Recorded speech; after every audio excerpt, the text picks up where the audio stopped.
can't see the steel. It's through the can, through the tree, into the steel, bad man, downrange. Meanwhile, minimal torque action. That might even grow, we might even grow to like 1.8 female viewership after that. Zeus, all the staff here has been instructed to say my pleasure when I say thank you. If Zeus gives me this pistol bag and I say thank you and he doesn't say my pleasure, he's fired. Thanks, man. My pleasure.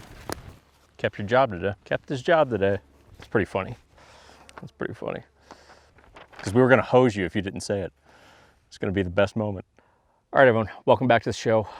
We consider this more of a show versus like a place where you're going to learn a ton. But that seems to be my plan to have a low maintenance gun channel seems to be quickly diminishing. And now we find ourselves doing lots of research and shit to actually prep for these videos.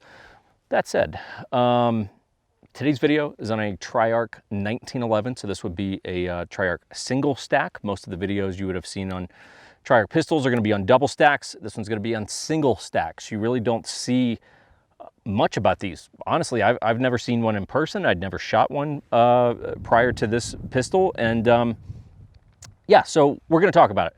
Before we jump into everything, like, subscribe. This is all stuff that the staff back there tells me to say, okay? I don't want to have to force you guys to turn on bell notifications and stuff like that, but the staff, they said you got to do that. That's part of your job now. So, look, if you like it and comment and do all that kind of shit, it helps. And then if you want to really go above and beyond and help us, our business behind the scenes is real estate, which I know is weird. How do guns relate to real estate? Nothing, but sometimes people who own guns need to buy or sell a house. And we would like to be your go-to service when you need to do that. We're based here in Utah. We work all over the country. So just let us know. Just shoot us a message. We've always got a website link below where you can go down there and contact us and ask us any questions that you have.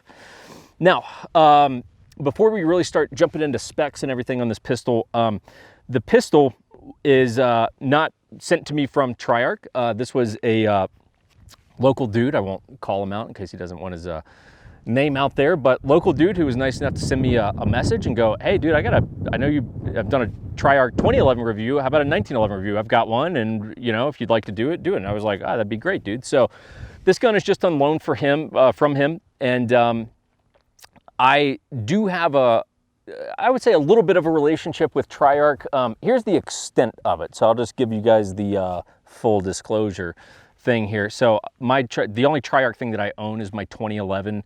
I bought that about 2.5 years ago, which is going to become a relevant point of data as we go in this video, and it takes some twists and turns. I bought that gun about 2.5 years ago, paid full price for it, and I've done a few videos related to Triarch. The only thing ever sent to me from Triarch is a comp that went on that gun to do a comp video on.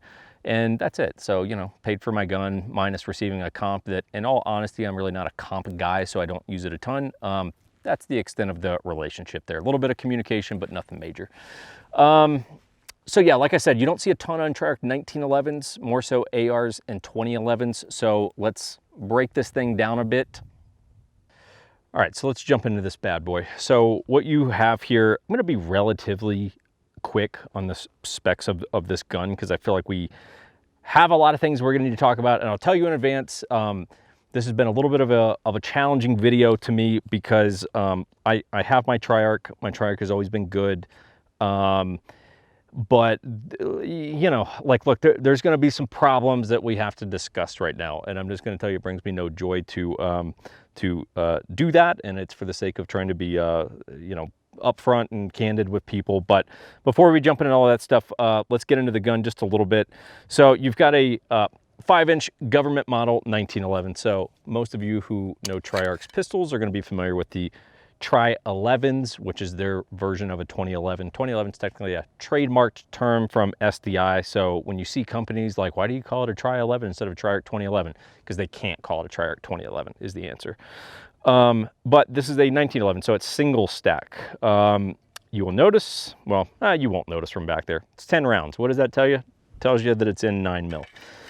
So these, you know, you can get these in a couple different calibers. You could do 45, you could do 9mm. This one's in 9mm, and I have long said, and we'll repeat saying forever until people fully get it, that if you want to shoot the most pleasant things to shoot that there are when it comes to pistols, You pick up a single stack in 9mm and it's gonna blow your hair back, okay? Very, very, very nice. So 5-inch government 1911 chambered in 9mm, full dust cover. The big thing with 1911s when you start getting into high-end stuff, and really this is a pretty high-end 1911. As configured, red dot included, right, with the RMR, you're looking at about 3,700, okay? And for a lot of people, no doubt that is a staggering amount of money. That how could anyone ever pay that for a pistol? In high-end 1911 world, the base gun without the dot would be about 3,100. That would be a medium to high-end price point, okay? So you can, for $1,000 or less, you can go get, your run-of-the-mill production 1911. You get to $2 to $3 grand and you're in that medium to high bracket. North of, once you start pushing about 4, to me, you're in high-end territory at that point. So at 3,100, you do the math. You're in a fairly high bracket at that point. So with those higher bracket 1911s, part of what you're paying for is slide to frame fit, right? So everything being hand fitted. That way there is a very, very tight tolerance between the frame and the slide. And one thing that will be, at least noteworthy on this is there's really no up and down play. It's pretty tight there. But when it comes to lateral side to side play, there's actually quite a bit. And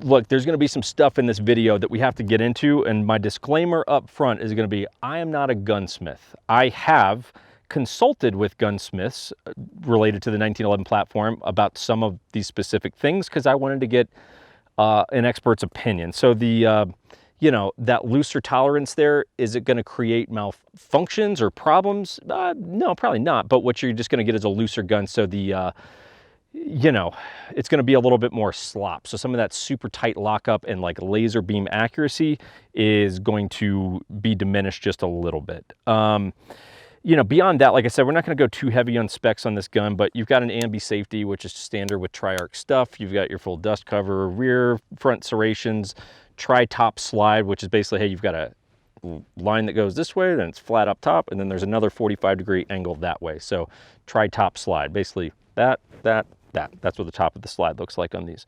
RMR, so obviously you got suppressor height sights. Hit a couple more bullet points here. Their barrels that they use have track rifling. I'm only telling you that so that you can go look up other videos on describing what that is, because I'm just one of those people that I can read that article 5 times, and unless I see it and someone shows it to me in person, I'm kind of like, all right, I'm not a book, so I need to see stuff, I'm not the guy that just reads something and I'm like, I'm an expert on it now, I need to see it. So you go research track rifling if you want to know more about that. I'm not your guy. The trigger, so you got a flat face trigger. The trigger pull on the gun is, it's very similar to my Triarch. Honestly, the trigger's fantastic. The trigger is fantastic. It's a nice reset, just a little bit of take up, hit a wall. Very nice break. So like, look, you're not going to hear me say anything about the trigger. The trigger is very, very nice in terms of the shooter's position behind it. Let's get into some of the issues that I've had with this gun. And inevitably, we will have some B-roll kicking off now. And what you are going to see in this is this gun has been a real confusing one to me because, so it is very hit and miss if this gun locks back on the last round. So 10 round mag, 1, 2, 3, 4, 5, 6, 7, 8, 9, 10, and you get a, even though you have an empty mag, right? So you'll have an empty mag, no round chambered, boom, and and then just hammer falls forward and you're like, oh, I got an empty gun. It's kind of like shooting an AK where you're like, you learn you need to reload because you hear a click instead of a bang, which is not what you want. And it's real hit and miss, okay? It's very hit and miss what mags and ammo. I mean, I've run nothing, no slide lock back. Mag doesn't drop. So what you will see on the other end, going to be tough to tell, but it would appear that that mag release is slightly depressed, even though I'm not depressing it. In theory, mag should strip out. That I know of, 13 different mags through this gun. Now they would be a range of Wilson Combat, regular Wilson Combat mags, Wilson Combat Vickers mags, which are very nice, and I run in personal guns. I've got Cabot mags. I've got Alchemy mags. Slide lock back. Push mag release. Sticky but goes. And I've got Trip Research mags. Okay, so we got 5 different mags, and this has been very hit and miss on like what mags and what ammo it locks back with. All the rounds that I've run through this are 115 grain. They're from different companies, Federal and Browning mostly, and then different batches of Federal within that Federal 115. So I'm telling you this because I'm trying to stay as objective as possible, but for me, you know, look, this is a problem, okay? And I think most of us could agree on this. And even though it would appear that, look, in talking to gunsmiths, they're like, look, if you put a mag in the gun, pull back on the, well, that was interesting. Okay, so I could have caused what just happened there because that slide did not lock back.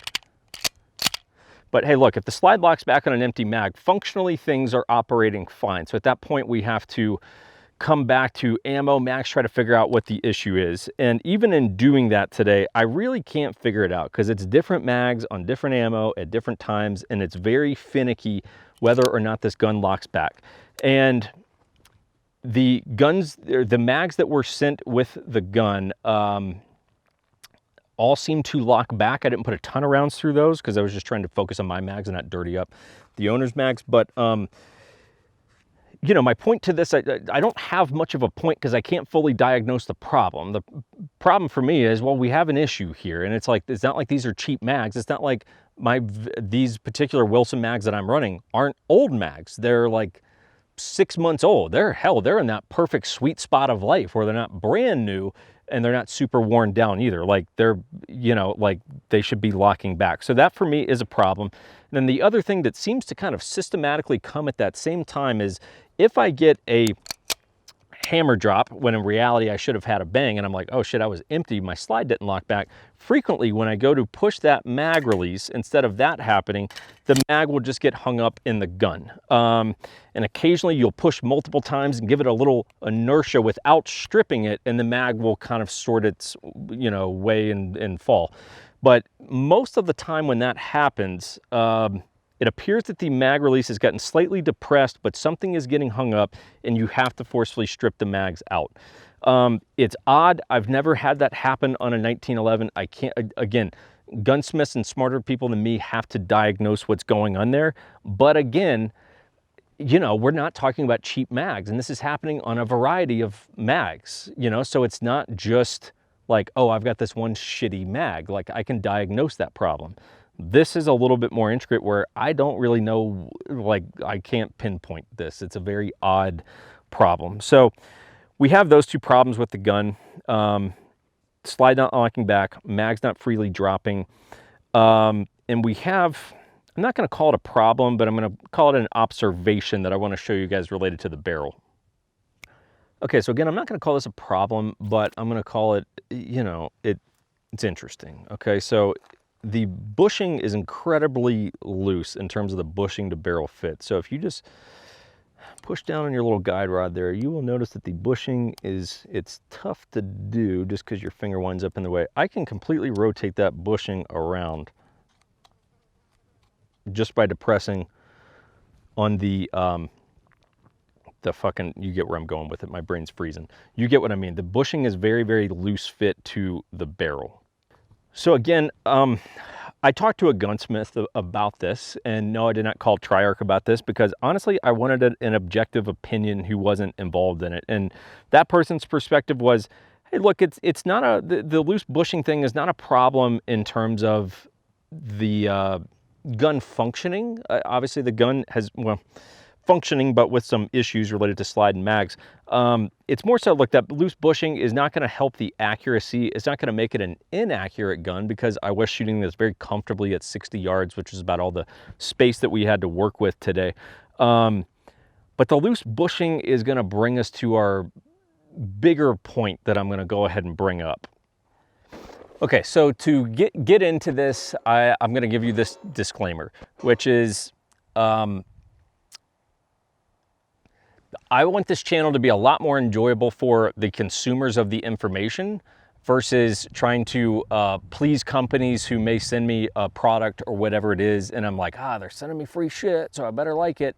That's the skepticism that I've always had of reviews, and being inside the machine now through weird circumstance. You know, that's important to me that people know, hey, look, you can come here, you can trust the opinion. If I tell you something's good, you may hate it, but at the very least, I really like it, okay? And I'm giving that disclaimer because, hey, we got to go down the rabbit hole a little bit and look at the evolution of Triarch, because I think it begins to become a relevant point inside of this video.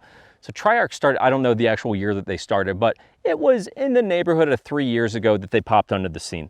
And they really popped on the scene, at least from my perspective, with their 2011s. And then, you know, they were making awesome guns. They were making really, really awesome guns.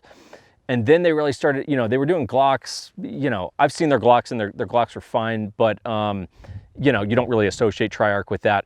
But ARs is really, I think, where they hit that kind of next level where, like, man, they got very popular inside of their ARs, and a lot of, look, call it what it is. I mean, influencer marketing is a thing for a reason, and if people of influence start shooting your product, that typically is going to spur more sales of that product. So, you know, some people of influence started running their guns, and obviously they started picking up, and business started booming at Triarch, right? And there's an inevitable thing that happens where being busy and blowing up is a blessing and a curse. It's a blessing because, hey, business is great, that's fantastic. It can be a curse because if you're not equipped to handle that, that can cause you some problems, which is why I've given this disclaimer however many times I've given it, and I will say it again.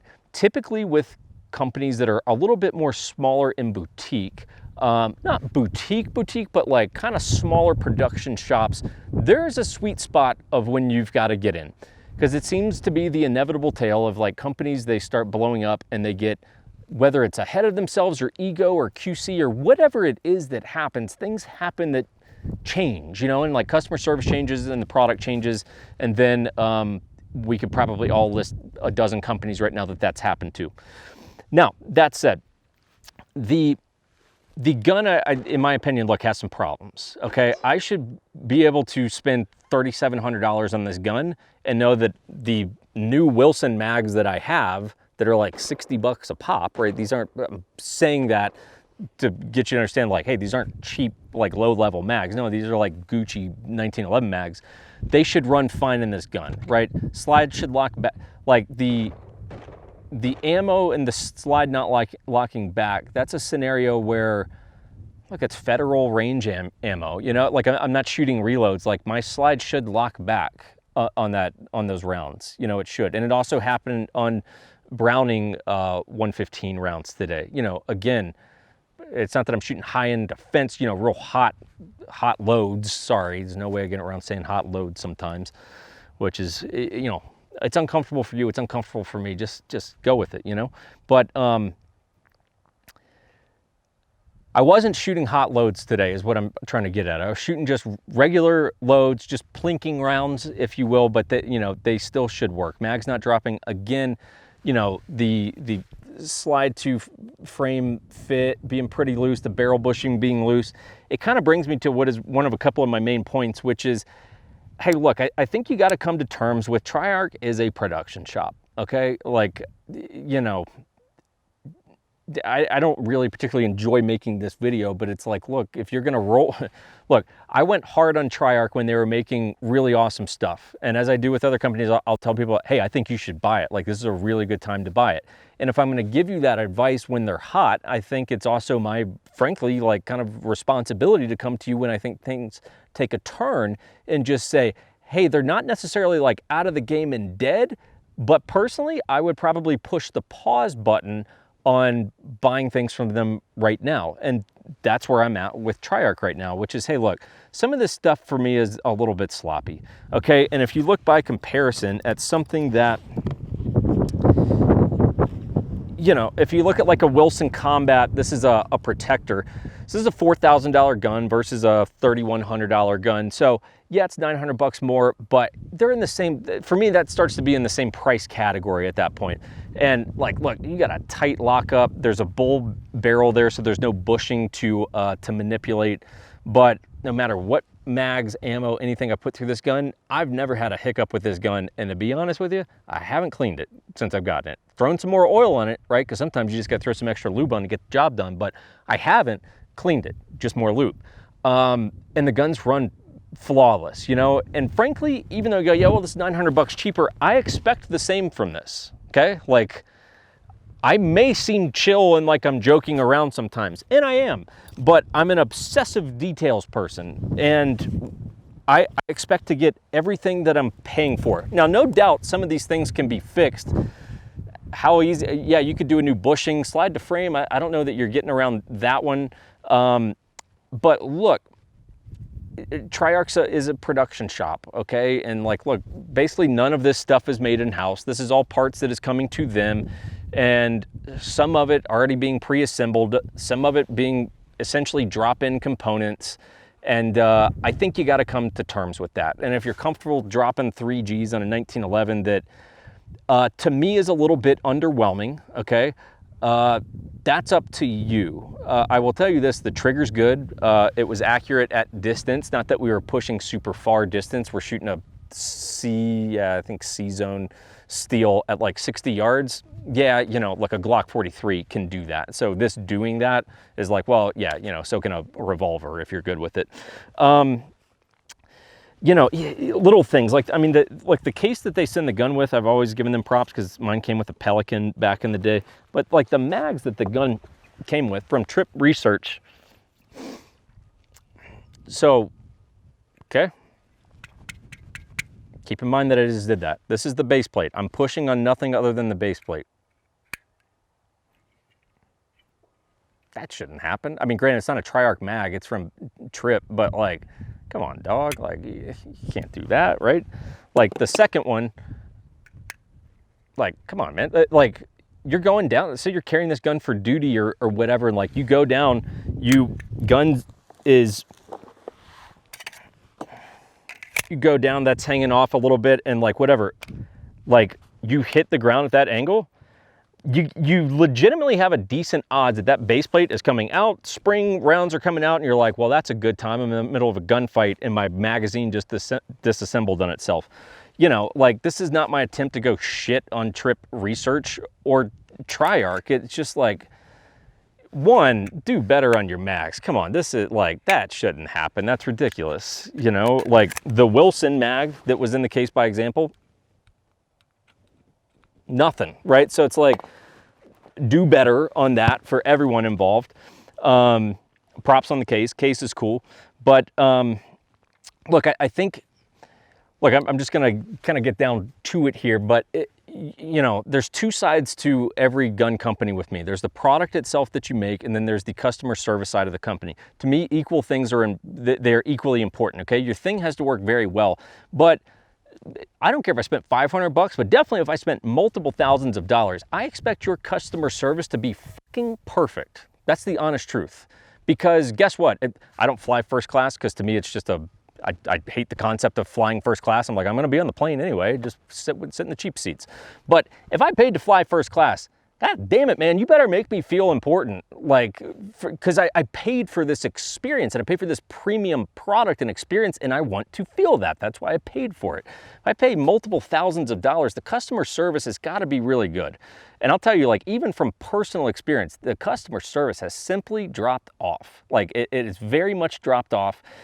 I'm in a unique, weird situation now where because of putting out content and things, people message me and they go, well, here's what's going on with me and my gun or my customer service experience right now. Like, I like that happens because, to be honest, I know I will get favorable treatment with companies.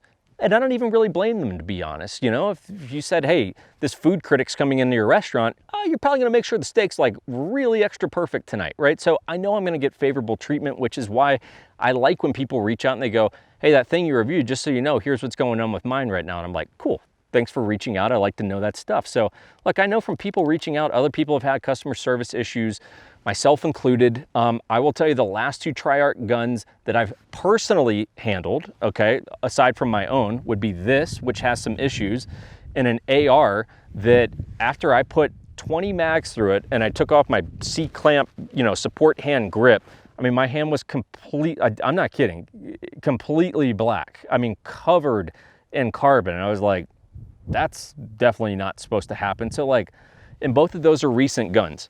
I think that Triarch, if you go back 2-3 years ago, was making very, very awesome stuff, and like they were small enough they could still be very engaged in the customer service process. And I think that they have probably grown to the point they've gotten themselves in some trouble. And whether they are short-staffed or whatever it is, one, the customer service stuff, I think is, you have to address that. People are paying a premium for these guns. And two, the guns themselves, I think, have fallen off. I've heard, aside from my 2 recent experiences, I've heard multiple reports lately of like Triarchs that had to go back because they showed up to a dealer in this condition or whatever. Like, look, you can hate me for saying that, but I'm sorry, that my experience is what my experience is. My ultimate point to all of this, one, I feel like I've kept this thing pretty genuine and honest with you guys. 2, I'm not telling you Triarch's like dead to me, and like I'm not saying that. Believe it or not, because I've told a lot of people this. Like, I'm rooting for these guys. I'm rooting for Triarch, because I think they were just such an awesome company, and I think they've hit some rocky times, and it's almost like I almost hope they see this and they're like, you know what, like, yeah, man, maybe we do need to like work on some shit. Like maybe that's what needs to happen. But like, I'm rooting for them, and I hope the tide turns. I think we're at a make it or break it point where it's like, look, they're either going to be the company that was awesome and then they fell off and they dwindled into bad times, or they hit rocky times and they like laced up their boots and they're like, fuck, man, we got to get back to our roots and make awesome shit, and everything's got to be perfect when it goes out the door, and we got to answer the phone and we got to call people back at like, I think there's there's a fork in the road right now, and I'm genuinely rooting for them. Like, dude, I hope we hit those smooth skies again, because I think things are a little rough right now. So do what you will with that. A little bit of a tough review today. Not trying to be an asshole, trying to be as honest as I can with you guys, given that at one point I said buy it. Now I got to say push pause on it, right? And let's see how the next 6 months to a year play out. So thanks for watching. Tough day, but sometimes there's tough days. So anyway, thanks for watching. Goodbye, everyone.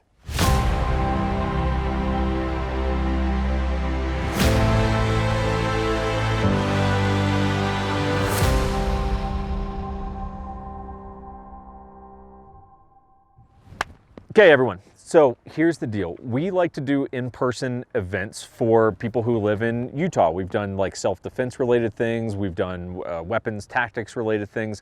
And we decided we're going to put on an event, but we wanted to be able to rope people, not rope you in like con you in, but like rope you in, tie you into the thing from wherever you happen to live if you don't live in Utah. So here's the deal. I hit up Nate Summers, and Nate, for those of you who don't know, is our bladesmith. He makes all of our 1911 Syndicate blades, and he's done the Tomahawk that you guys may have seen. Does a lot of really, really cool stuff. He's a Forged in Fire champion, really awesome human being, and bladesmith. I hit up Nate Blades, I don't know.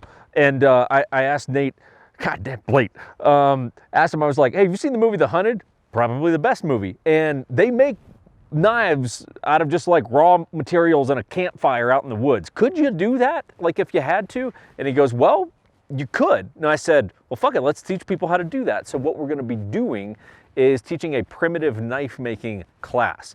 Literally basic, down and dirty tools with a relatively basic fire, and you forge a knife out of it. Killer concept, right? So here's the details on this bad boy. So Nate's going to be the one leading the class, who I just mentioned. Class will be hosted by ourselves, 1911 Syndicate, Ready Man, Full 30 student of the gun, some companies and brands that were all friends together. Class will be on November 7th, which will be Saturday after the election. So probably the apocalypse is kicking off at that point. So if we don't actually do this class, you know why. We're all smoking zombies out in the streets, right? So November 7th is the plan. 11 a.m. start time, Mountain Standard Time. And if that's confusing to you, look it up. That's why you have Google. 11 a.m. Mountain Standard Time. probably going to be 3, 4, who knows, maybe 5 hours. I mean, it's going to be a lengthy class because, again, we're making knives out of raw materials in a fucking campfire, right? It's going to take a second. So it's going to be a little bit lengthy. You could just watch in, or you could actually participate. It will be led here in Utah. So you've got 2 options how you can participate. If you live in Utah, or hell, I don't care, Idaho, Montana, whatever, and you want to come in for it, no problem. We've got 20 local spots, okay? That's it. We just simply cannot have more capacity than that. 20 is our max. So we've got 20 local spots. It'll be $40 a head. That's going to get you some of the supplies that you're going to need for this. There's going to be some things that you need to bring. We will get you a list of everything that you need. And we are also going to be doing a knife giveaway for one of those 20 people, which is going to be one of Nate's blade or chef knives, which are phenomenal. I have one. They're awesome. So $40, and it's going to be really, really cool. If you're long distance, right, and you want to participate or just watch, no problem. We're going to be live streaming the event, right? I might even have a microphone going across and I'm be like, Bill, you just cut yourself. How does it feel? Like, or you just fell in the fire. How did that go? And like, so we'll be fielding live Q&A from different, you know, wherever you're tuning in from, and you got questions for Nate, we will do that. So the deal is very simple. Email info@1911syndicate.com, and if you want to reserve one of those 20 slots, no problem, right? Or if you want to participate long distance, basically we're going to tell you, look, if you're participating, here's what you are responsible for bringing to the party or having at your home or office or wherever you're going to make this knife from. So that's the deal. Primitive knife making class, November 7th. It's going to be a really good time. It's an attempt for us to try to bring our audience together and kind of have some fun and bond. You know, it's male bonding. You know, like we share some life experiences, a couple beers, whatever. So we hope you can attend or participate. Email us. We'll get you all the details. Thanks, everyone.